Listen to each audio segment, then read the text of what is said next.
او دویم د الله رسول فرمای هغه سړی چې مالدار دی الله مال دولت ورکړي زکات نه ورکوي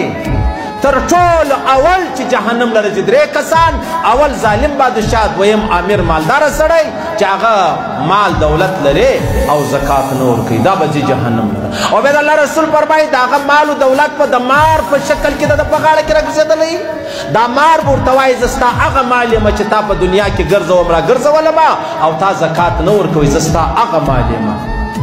او دریم د الله رسول فرمای فقیر سړی متکبر تکبر کوي غریب فقیر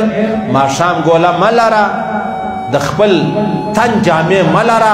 سر بې پاوا نیولی داسې چم به کوې لکه دا ټول ښار چې د ده یې حالانکې ته خو غریب سړی ته غریب سړی ته د خپلې غریبۍ سره سمې پښې ځغوه ولې د الله رسول فرمایي تر ټولو بدقسمت انسان هغه دی چې دنیا یې هم تباسي آخرت یې هم تباسي دنیا دې په دې تباسو د ماښام ګوله نه لري آخرت دې په دې تباسو چې تکبر کوي لویي کوي که چا تا ته یو ګوله ډوډۍ درکوي زه د بل چا ډوډۍ نه خورم ولې وخورم پر چشه وخورم یا پروا نه لري یاره مجبوري ده دا خیر دې زه در سره کوم ناجي بیا دا مور بیا د یو ځای مزدوره یې هغه به کالي ورکړي هغه کپړې به بیا دا اغوستي بیا به داسې ځان جوړ کړي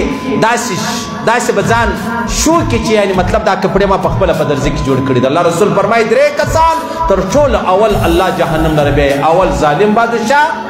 دویم هغه مالداره سړی چې هغه مال دولت لري زکات نه ورکوي دریم هغه سړی دی چې هغه غریب دی او تکبر کوي لویي کوي سر اسمان ته نیولی ده د الله رسول فرمایي